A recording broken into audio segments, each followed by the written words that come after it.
नमस्कार, the legal observer के इस खास शो में आपका स्वागत है। मैं हूं खुर्रम निजामी। आप रेल का सफर क्यों करते हैं? ताकि आप अपनी मंजिल पर आराम से पहुंचे, सुकून से पहुंचे, सुरक्षित से पहुंचे। लेकिन अगर कोई दुर्घटना आपके साथ घट जाती है ट्रेन में या प्लेटफॉर्म पर, तो आप क्या करें? ये एक बड़ा सवाल है, क्योंकि अक्सर देखा गया है कभी ट्रेन के अंदर से सामान चोरी होता है या कभी प्लेटफॉर्म से चोरी होता है। जैसे अभी एक हाल की घटना सामने आई कि एक शख्स की मौत हो गई। चलती ट्रेन में एक सरिया आती है और उससे उसकी मौत हो जाती है। अब सवाल ये उठता है कि कंपनसेशन कितना होना चाहिए और कैसे मिलना चाहिए।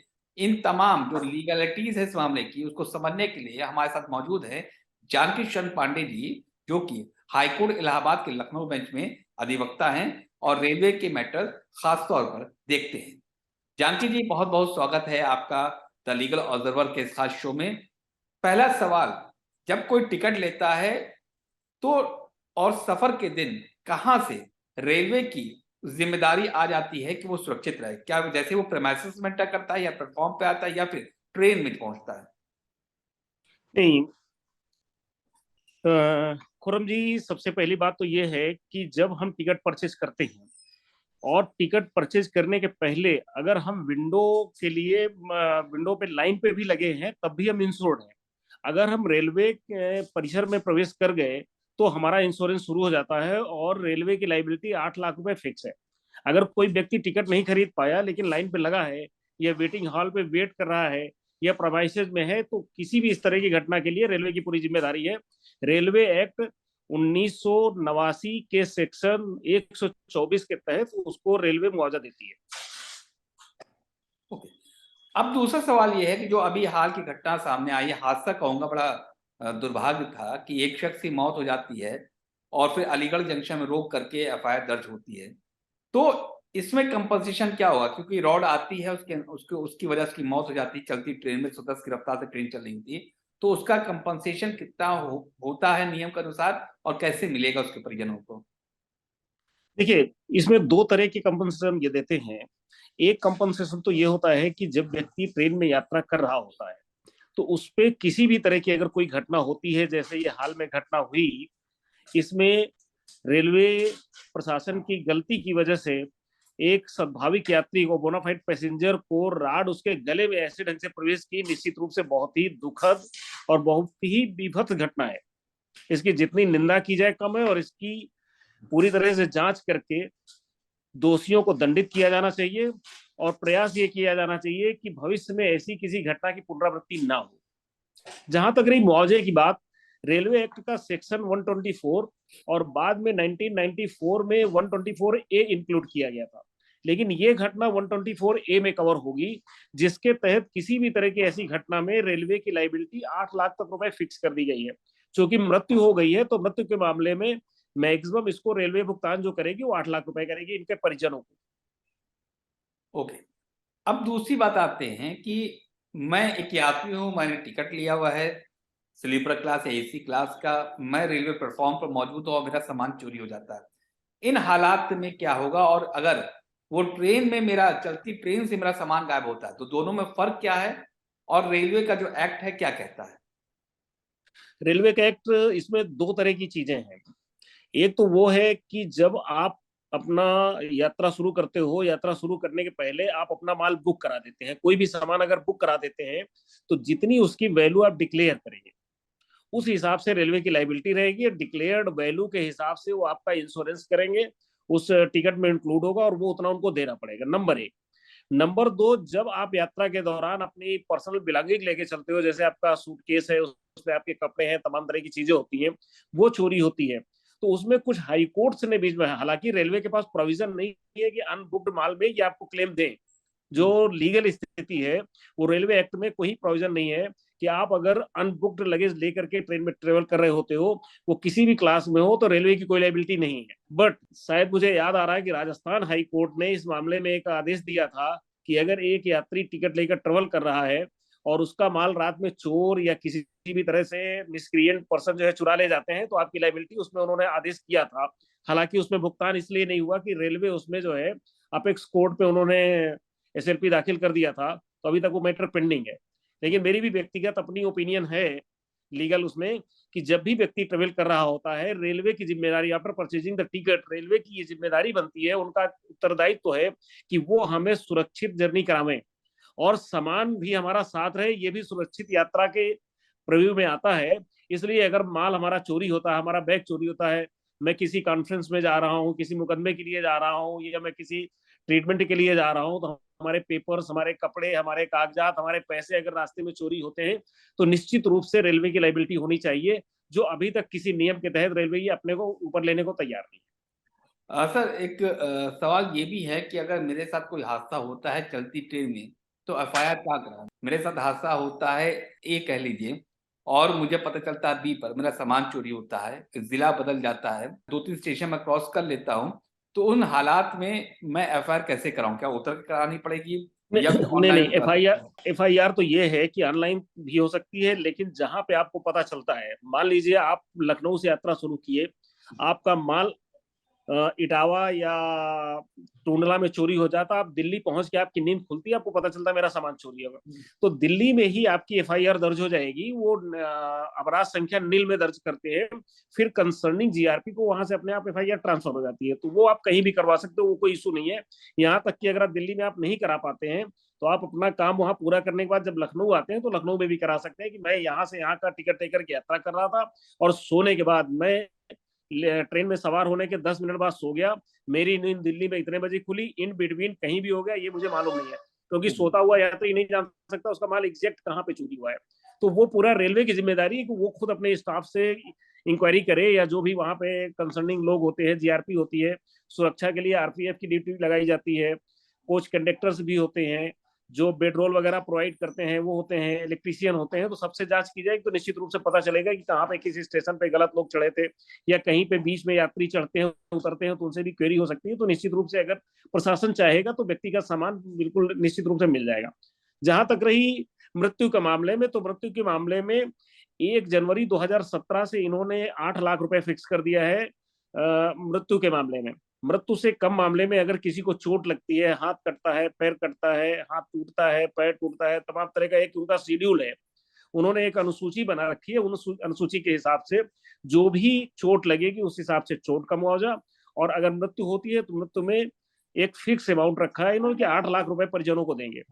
ये अलग बात है कि जो अभी ये घटना हुई, ये निश्चित रूप से मेरे अपने स्मरण में पहली बार ऐसी घटना हुई कि यात्री का कोई दोष नहीं है, टिकट लेकर के ट्रेन में बैठकर सीट में अपनी यात्रा कर रहा है, और बाहर से वो भी रेलवे के ऑपरेटिंग फॉल्ट की वजह से उनको एक राड आता है और उनके गले में घुस जाता है। तो ये बहुत रेयर घटना है, और इसमें रेलवे को अपने नियमों के विपरीत जाकर के इनको कुछ ऐसा मुआवजा देना चाहिए, और बल्कि जिन कर्मचारियों की, अधिकारियों की गलती थी उनके ऊपर भी पेनल्टी लगाना चाहिए, और उनके पॉकेट से इनको मुआवजा दिलाना चाहिए, जिससे निश्चित हो जाए कि भविष्य में ऐसी कोई पुनरावृत्ति ना होने पाए।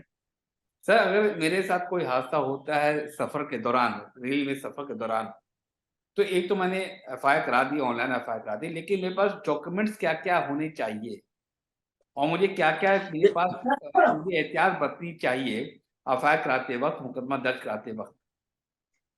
देखिए, पहली तो चीज ये है कि आपको किस फोरम में जाना चाहिए।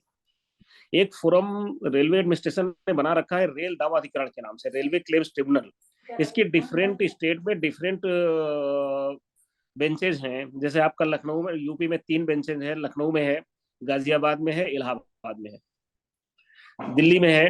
तो दिल्ली इसका प्रिंसिपल बेंच है, और इसके नियमों के तहत यह है कि जहां पे घटना होती है वो क्षेत्र जिस ट्रिब्यूनल के जुरिडिक्शन में आता है आपको वहां पे क्लेम करना पड़ेगा, अथवा जहां के आप निवासी हैं वहां करना पड़ेगा।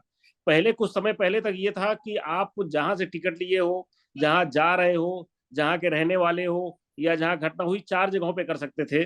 लेकिन इधर लगभग 2 साल से एक अमेंडमेंट आया था नियमों में, जिसके तहत अब केवल इन्होंने कर दिया कि जहां पे घटना होगी उस जुरिडिक्शन में आप कर सकते हो, उस बेंच में, या तो जहां के आप मूल निवासी वहां कर सकते हो। मान लीजिए कोई सिकंदराबाद या हैदराबाद, तमिलनाडु का रहने वाला है, उसके साथ घटना लखनऊ में होती है, तो या तो वो लखनऊ में कर सकते हैं, लखनऊ के जुरिडिक्शन में, या तो वो अपने वहां बेंच में सिकंदराबाद या बेंगलोर जहां पे उनका जुरिडिक्शन पड़ता है रेजिडेंस का, वहां कर सकते हैं। तो एक तो वहां कर सकते हैं। मृत्यु के मामले में प्राइमा फेसी इनके पास टिकट होना चाहिए।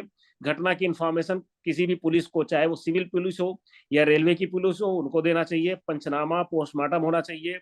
जो फैमिली मेंबर्स हैं, अपने को डिपेंडेंट्स डिक्लेयर करते हैं, उनमें कुछ ऐसे उनके पास कागज होना चाहिए जिससे ये प्रूफ हो कि मृतक के पत्नी, बच्चे, माता पिता, भाई बहन में से किस रिलेशन में आते हैं जिससे इनको मुआवजा दिया जाए। ये इनको प्रूफ करना होता है। कुछ दिनों से ये भी है कि मुकदमा आपको क्लेम एप्लीकेशन देते समय अपने बैंक डिटेल और आधार कार्ड भी देना होता है, कि जिससे जो भुगतान आपका होगा वो आपके घर से नजदीकी बैंक शाखा में आपका अकाउंट होगा और उसी में पैसा आपके खाते में ट्रांसफर किया जाएगा। ये स्थिति है। तो इतने कागज लगाने से हो जाता है। इन केस किसी को चोट लगती है तो उसमें टिकट वगैरह, पुलिस की इंफॉर्मेशन रिपोर्ट, ये तो चाहिए चाहिए, उनके इलाज के सारे कागज, और पर्टिकुलर उनको फाइनली क्या चोट लगी। बहुत बार होता है कि किसी का पैर कट गया लेकिन इलाज के दौरान उनका 2-4 इंच और ऊपर से काट दिया जाता है। जो इनका शेड्यूल है वो अलग अलग है। घुटने के नीचे से इनका अमाउंट कुछ और है, घुटने से कुछ और है, घुटने के ऊपर जैसे जैसे ऊपर आएगा हिप जॉइंट तक वैसे अलग अलग अमाउंट होते हैं। तो आपको स्पेसिफिक बताना पड़ेगा कोर्ट का कि आपका किस, कौन सा पार्ट किस स्थान से कटा हुआ है, जिसके लिए स्पेसिफिक आप इंटाइटल हो, वो आपको मुआवजा दिया जाएगा। यही चीज जैसे ब्लाइंड होने पे इनका 8 लाख रुपए मिलेगा, दोनों हाथ दोनों पैर कटने पे हाथ मिलेगा 8 लाख, एक हाथ एक पैर कटने भी 8 लाख ये देते हैं। या अगर चेहरे का सीवियर डिस्फिगरमेंट हो गया तो उसमें भी 8 लाख देते हैं। तो कुछ छोटे हैं जिनका ये 8 लाख देते हैं, अदरवाइज फिर शेड्यूल के हिसाब से धीरे धीरे कम होता जाता है। ये स्थिति है। एहतियात क्या बरतनी चाहिए एक शख्स को जब उसका हादसा होता है? डॉक्यूमेंट्स तो आपने बता दिया, और क्या उसको ध्यान रखना चाहिए जिससे कि उसको मुआवजा मिल सके या फिर जो मुकदमा करे उस पे उसको हासिल हो जीत? देखिए खुरम साहब, अभी तक जो मैंने अपने 32 साल के इस कैरियर में देखा, जिसमें ट्रेन की घटनाएं जो होती हैं, उसमें सबसे बड़ी बात यह है कि रेलवे की बहुत गलती होती है। रेलवे की गलती ये होती है कि ये लोग जिस तरह से यात्रियों के लिए इनके पास जगह होती है उससे बहुत ज्यादा संख्या में टिकट बेच दिए जाते हैं। उन टिकट बेचने की वजह से लोगों को प्रॉपर स्पेस नहीं मिल पाता है और लोग दरवाजे के पास खड़े होकर के ट्रेवल करते हैं, जिससे घटनाएं बहुत ज्यादा होती हैं। दूसरी चीज, जब ट्रेन स्टेशनों में रुकती है और लंबी दूरी की ट्रेनें होती हैं, उन लंबी दूरी के ट्रेनों में जैसे आप इमेजिन करिए कि कोई आदमी कलकत्ता से चला और उसको दिल्ली जाना है, पंजाब के किसी स्टेट में जाना है, स्टेशन पे जाना है, या जम्मू से ट्रेन स्टार्ट हो रही है या असम से स्टार्ट हो रही है, उसको साउथ में जाना है, तो उन ट्रेनों में पानी की पीने की व्यवस्था नहीं होती। गर्मियों में पानी पीने के लिए लोग, स्टेशन ट्रेन खड़ी होती है तो झुंड में झुंड 10-15-20 पैसेंजर एक नल पे लग जाते हैं। पानी भरने के दौरान ट्रेन चल देती है तो उनको दौड़ के चढ़ना पड़ता है। इस तरह से हादसे होते हैं। जब यात्रा के दौरान लोग लंबी दूरी में ट्रेवलिंग के दौरान जो है टॉयलेट जाते हैं तो दरवाजे के पास बहुत बार गंदगी होती है, रेलवे प्रॉपर सफाई नहीं कराती, उसकी वजह से लोग वहां स्लिप करने से घटनाएं होती हैं। या प्रॉपर ट्रैक का मेंटेनेंस ना होने की वजह से लोग जो है ट्रेन में जर्क और जोल्ट होता है उसकी वजह से बाहर थ्रो ऑन आउट हो जाते हैं, जिससे घटनाएं होती हैं। तो मेरा अपना सजेशन है कि ट्रेन में जो लंबी दूरी की ट्रेनें हैं उसमें पानी पीने की उचित व्यवस्था होना चाहिए। वॉश बेसिन के पास जो है वो प्रॉपर सफाई होना चाहिए, जिससे कोई आदमी हाथ धोते समय या टॉयलेट जाते समय स्लिप ना करे। एक और है, बीच में लखनऊ बेंच में जस्टिस डीपी सिंह थे, उन्होंने एक आदेश किया था रेलवे को कि इनको ऑटोमेटेड क्लोजिंग डोर्स लगाने चाहिए, जैसे मेट्रो में हम लोग देख रहे हैं कि अगर ट्रेन चले तो जब तक दरवाजा बंद नहीं हो जाएगा ट्रेन नहीं चलेगी, और जब तक ट्रेन रुकेगी नहीं तब तक दरवाजा खुलेगा नहीं। अगर एक ये व्यवस्था ऑटोमेटेड डोर लगा दिए जाए तो शायद घटनाओं में बहुत कुछ कमी हो जाएगी। लेकिन अभी तक जो है सबसे ज्यादा टॉयलेट और पानी की वजह से सारी घटनाएं होती हैं। एक सवाल आखिर आपसे ये है पांडे जी, कि जी वो ऐसे कौन से मामले जिसमें मुआवजा नहीं बनता है बनस्बत? ऐसे एक तो हमको मालूम है कि अगर आप रेलवे क्रॉसिंग बंद है उसको क्रॉस कर रहे हैं और ट्रेन आ जाती है, हादसा होता है, तब रेल शायद जिम्मेदार नहीं होती है, या फिर आप छत पर सफर कर रहे होते हैं। क्या इन पर भी जिम्मेदारी ट्रेन की बनती है या ऐसे और कोई मामले हैं? नहीं नहीं, अनमाइंड लेवल क्रॉसिंग में अगर प्रॉपर वहां पे प्रिकॉशंस रेल नहीं बरतती तो रेल की जिम्मेदारी है। अगर मान लीजिए जाड़े के टाइम में बहुत बार कोहरा होता है और ट्रेनें चलती हैं, तो उस समय अगर रेलवे ने प्रॉपर प्रिकॉशन नहीं बता, जैसे ड्राइवर ने नियमानुसार हॉर्न नहीं बजाया, लोगों को वार्न नहीं किया, और अनमाइंड लेवल क्रॉसिंग है, तो वहां पे अगर कुछ घटना होती है तो रेलवे को पेमेंट करना पड़ता है। अभी बहराइच में कई साल पहले एक घटना हुई थी जिसमें बारात की 2 बसें जो है ट्रेन से टकरा गई थी, जिसमें कई लोगों की कैजुअलिटी हुई थी। तो उसमें आफ्टर ऑल सुप्रीम कोर्ट में मैटर गया और सुप्रीम कोर्ट ने आदेश किया रेलवे को कि नहीं आपकी लाइबिलिटी है। उसमें यह भी होल्ड किया गया कि भले आप गवर्नमेंट हो, लेकिन जब गवर्नमेंट कमर्शियल एक्टिविटीज में शामिल होती है तो उस समय गवर्नमेंट राज्य का नहीं होता है, वो आप कमर्शियल एक्टिविटीज में आप लाभ कमाने के लिए हो, तो आपसे अगर कोई गलती होती है तो आपकी जिम्मेदारी और आपको मुआवजा देना पड़ेगा। दूसरी चीज क्या है कि अगर कोई पागल है और बोनाफाइड ट्रेन में ट्रेवल करते समय बोनाफाइड पैसेंजर नहीं है तो उसको मुआवजा नहीं मिलता, या अपनी कोई ऐसी प्राइमा फेसी गलती है जिसको सामान्य आदमी जानता है कि मुझे ऐसा नहीं करना चाहिए। जैसे बहुत बार होता है कि बच्चे सेल्फी लेने के लिए दरवाजे से लटक करके जो है अपनी सेल्फी ले रहे होते हैं, वीडियो बना रहे होते हैं, तो ऐसे में रेलवे की कोई लायबिलिटी नहीं है।